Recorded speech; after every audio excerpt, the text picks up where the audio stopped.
Hey there, folks. Welcome to Spectrum Pulse. We talk about music, movies, art, and culture. And today we are finally going to be talking about the newest album from Sorority Noise called You're Not As You Think. So I probably should have covered this band earlier. Indeed, if you were to look at my past couple of years of music reviews, an in-the-know follower would spot there's a considerable hole in the critical continuity here. A subgenre that's experienced quite the critical revival that I just have not covered. And that musical subgenre is emo. And yes, I'm referring to the musical subgenre that broke off of hardcore punk and post-hardcore in the late 80s and early 90s, not the overwrought aesthetic that was beaten into the ground in the mid to late 2000s. Now, as I mentioned in my following in reverse review, my knowledge of post-hardcore is a little more lacking than I would prefer to admit, and as such, I was exposed to emo music like the majority of my generation was, through the mainstream crossovers. Oh, I know there were some people who were on the ground floor of Rites of Spring and Jawbreaker, but I got exposed to it most when I started hearing Jimmy Eat World, and then the more theatrical bent that came a few years later with My Chemical Romance and Panic at the Disco, and even Fall Out Boy, who were more associated with the aesthetic than the sound, which, if I'm being more honest, I tend to like that theatrical side a lot more than some of the other emo I had heard. Now from there, I took in a lot of the mid-2000s scene with my general liking for Say Anything, more for the writing. Then I made some inroads into the back catalogs whenever pop-punk adjacent to the subgenre got covered on this channel. But when I heard about the emo revival from acts like Touche Amore or The Hotelier or The World is a Beautiful Place and I'm No Longer Afraid to Die, I'm sorry, I just wasn't all that interested. And that's not a judgment on quality, believe it or not. There was just other stuff that I wanted to talk about and explore. I've got a busy schedule, and I was trying to plug as many of my other knowledge gaps like electronic music and black metal, which honestly I thought was more rewarding than going back and hearing more emo music. That said,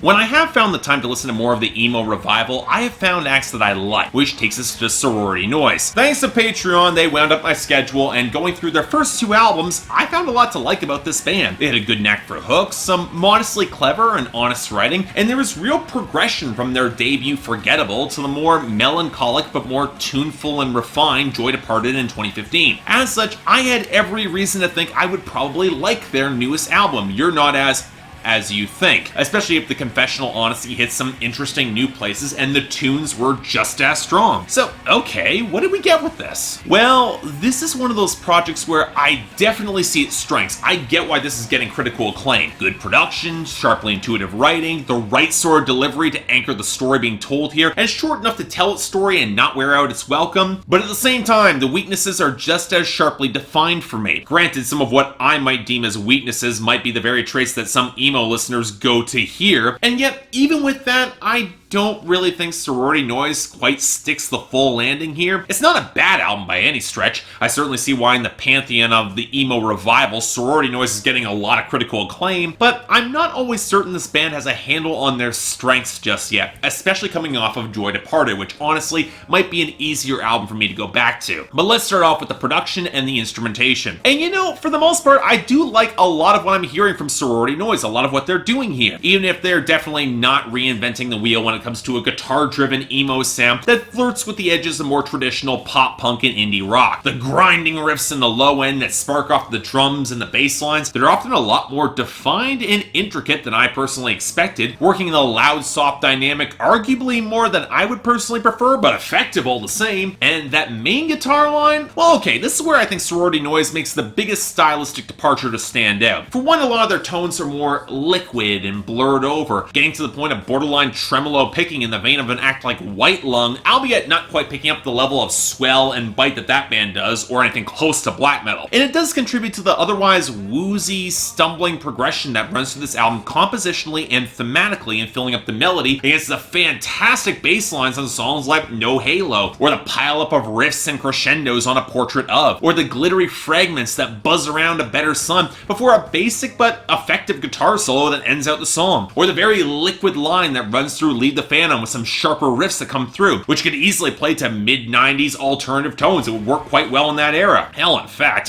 when you break it down to a compositional level, you could easily draw the parallels to 90s emo. Lingering, melancholic tones, oddly wonky tonal shifts into major chord territory for hooks on songs like Where Are You, and a lot of build-up on the two letter songs that think leaving without a real climax is adequate payoff, and I don't really think that it is. I get that it fits the restless, discomforting feel of this album, but there's a part of me that can't help but feel this could have been executed a little better instead of leaving crescendos that go off to nowhere. But what irks me a fair amount more, yes, it's the vocal production. Yeah, I get there will be a lot of people who think that the mumble to scream, loud, soft transitions work for the genre, because they are kind of a trope of it, and props to frontman Cameron Boucher for remaining a compelling presence across the album, but he doesn't really need to indulge in these messy sing-along hooks like on Car. Not only do they feel jarringly out of place thematically for such a personal story, but they're just not particularly well executed. I know some people disagree, but I'm sorry, they didn't really work for me. An element of disorder that doesn't fit Sorority Noise's tighter compositions, especially in the guitar lines. Now, that's not saying that it can't work. The outro breakdown on A Portrait Of, for as reminiscent of Car Seat Headrest as it is, it makes sense in the overburdened context, but that it rarely seems to fit elsewhere on this album. And that's the thing, this is a 10-song record that's less than a half hour. There's really no room for dead weight. So why end it with New Room, a lo-fi indulgence that doesn't remotely fit with the rest of the album? A coda that's easily the worst part of this project and then leaves on a really sour note. I don't understand why they ended with that song. Now, we'll come back to it, but let's circle back to the real reason a lot of people will check this out. A lot of the lyrics and the themes. And immediately we're hit with a sense of real, lingering grief that runs to this album. Because while Cameron Boucher has been out trying to find success and actually finding a lot of it, despite the yawning hole of deeper depression inside him, a fair few of his friends have succumbed to that, and they've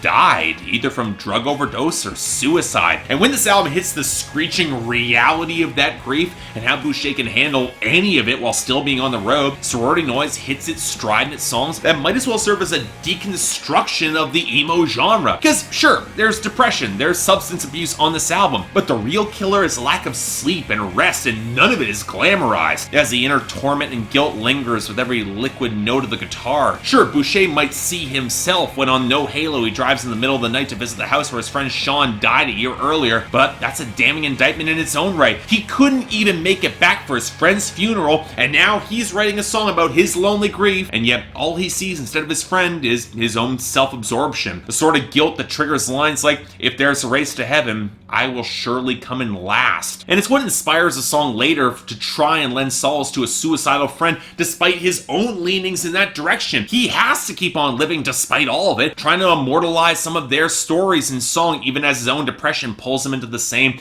listless cycle of grief, going through the motions like on A Better Son. Even despite knowing people that they did care when friends died and disappeared, he still entertains the same thoughts that they won't care when he goes. And it's telling that even as he reconciles his friends passing with the hope that they've reached heaven in some way, you get songs like Leave the Fan On, where he has to keep on living with real pain, hoping that by dealing with it, they'll help him find some vestige of peace in all of it, some form of serenity. In other words, if this record was looking to rip the glamour out of self-obsessed depression, to fully subvert and deconstruct the entire emo subgenre, it would almost get there, almost. And this is where the rougher, sloppier, but more real brand of writing can come back to bite Boucher. The first place being on Where Are You, which piles on the sarcasm that's often used as a defense mechanism during depression and directs it at the audience, and yet it's setting us to the hook where he's found some vestige of peace with his friends' deaths, and it feels a little out of place. It feels a bit like a backslide too. And it's even worse on New Room, which seems like it could be the thesis statement of the deconstructionist side of the album, directed at the audience again. Any veneer is gone, the admission that he wants to satisfy his audience, he wants to be that person, but he can't be that person that gets them all the way. And then he ends it with the lines, "I will wait until you're not great anymore. It's not fair anymore." And while I can't really call these lines as self-obsessed or angst for its own sake, I don't think they work. I don't like them all that much. I don't think they fit thematically with the album, and they're not the way this should have ended, especially in such an abortive coda of a song. But regardless, I do think Sorority Noise stands as a group that I can respect a fair bit, especially in their take on emo and confronting those merely here for the image with actual reality. It's less tuneful or catchy than Joy Departed, but you know what, that kind of fits with the confronting of the sleep-deprived, listless reality of depression and real grief. I just wish that the balance and refinement of the sound had been a little bit better tuned in order to hit that balance consistently. And in that final track, you should have just gotten rid of it altogether. It did not fit on this album. But as it is, I'm thinking of very solid 7 out of 10 and a recommendation, especially for folks who might be looking for a more mature and considered take on emo than what the genre's branding can unfortunately put forward more often than not. Again, I'm very late to the party on this album, but I appreciate what Sorority Noise is putting together. Definitely curious to see how they follow this up though, because when you close some of these doors so definitively, the doors that end up opening, well, they might just surprise you. We'll see. So yeah, thanks a lot for watching. If you'd like to like and subscribe, I'd be more than grateful. I know I'm late to this, but hey, if you want to get the album, the link's in the description below, and all you guys who have heard it, I'm assuming it's a lot of you, the poll's right there for all of you to tell me about that. And beyond that, anything else I might be able to do to improve my presentation, I'm all ears. And if you guys want to get involved in my scheduling process, you don't have to go through this long of a wait. Link to my Patreon is right there, where 3 times a week you guys get to vote on the albums, and once a week, you guys, the higher Patreon contributors, get to add records to my schedule. More details right there, but until then, I'm Mark, you're watching Spectrum Pulse, and I'll see you next time.